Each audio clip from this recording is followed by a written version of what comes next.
Hi, hello mga mare! Sa magandang araw, tara gawa naman tayo ng masarap na ulam pero mga simpleng sangkap lang yung ating kakailanganin dito mga mare. Gagamit nga lang ako dito mga mare na 1 can ng San Marino tuna, kaunting karos, isang sibuyas at 3 butil ng bawang, tapos kaunting dahon ng sibuyas at kaunting repolyo na rin. Maglalagay din tayo ng cheese mga mare, optional 1/4 lang yan. Kung sawa ka nang igisa mga mare itong San Marino tuna, ganito naman ang gawin natin. Hiniwa-hiwa ko nga lang mga mare itong mga gulay na kakailanganin ko, hiniwa-hiwa ko lang ito ng malilit na peraso.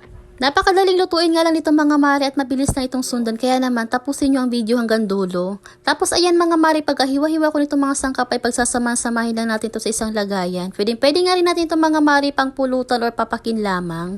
Inopen ko lang ang mga mare 1 can ng San Marino tuna, tapos ayan pagsama-samahin lang natin ito sa isang lagayan. Yung dahon ng sibuyas at yung bawang, tapos yung carrots at repolyo. Pagsama-samahin nga lang natin lahat itong mga mare, pati na rin itong cheese, tapos ilalagay na rin natin itong San Marino tuna. Tapos ay titimplahan naman natin itong mga mare ng mga pampalasa.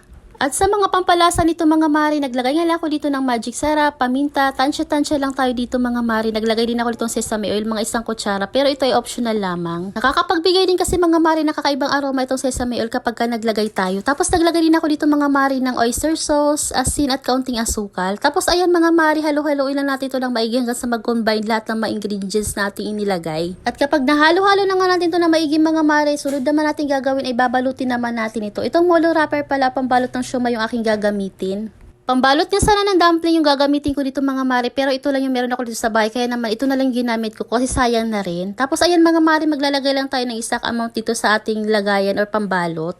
Binalot ko nga lang itong mga mare na pa-triangle tulad niya, at kung may alam pa nga kayo na ibang way ng pagbabalot nito ay balutin nyo or gawin nyo. Nakadepende na nga sa atin mga mare kung anong gusto natin na pagbabalot dito, at tinuloy-tuloy ko nga lang mga mare pagbabalot nito hanggang sa matapos ko itong balutin. Medyo matagal nga lang mga mare pagbabalot nito, pero para sa akin ito yung exciting part. Tapos ayan mga mare, matapos ko itong balutin, ayan marami tayong nagawa. May natira pa nga tayong mixture dito mga mare, huwag kayong mag-alala kasi hindi yan masasayang dahil gagawa natin yan ng paraan. Steamer nga ng rice cooker yung aking gagamitin dito mga mare, at nag-grease nga lang ako dito ng kaunting oil lang sa ganun dito tumikit. Tapos ayan, nilagay na natin ito itong ating mga binalot at papakuluan na natin ito. Papakuluan na natin itong mga mare hanggang sa 8 to 10 minutes. At makalipas nga 10 minuto mga mare, ito na nga ating masarap na ulam. Pwede natin pang ulam, papakin at pang merienda. Napakasarap nito mga mare, subukan nyo na rin. Pwede nga rin natin itong mga mare ipang pulutan. At ayan mga mare, pwede na natin itong iprito kaso steam yung aking ginawa. Ayan mga mare, hindi masasayang yung natira nating mixture, gagawa natin ito ng paraan. Bali ginisa ko lang yan ng mga 3 to 4 minutes, tapos maglalagay ako ng 2 itlog na binati ko.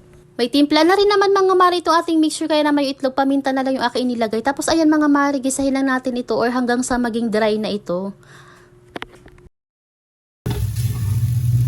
At ganito na yung naging itsura niya mga mare. Masarap na din itong ulamin mga mare or pampalaman sa tinapay. And yun lang for today's video mga mare. Samahan niyo ulit ako sa susunod na mini vlog. Salamat sa panonood. God bless.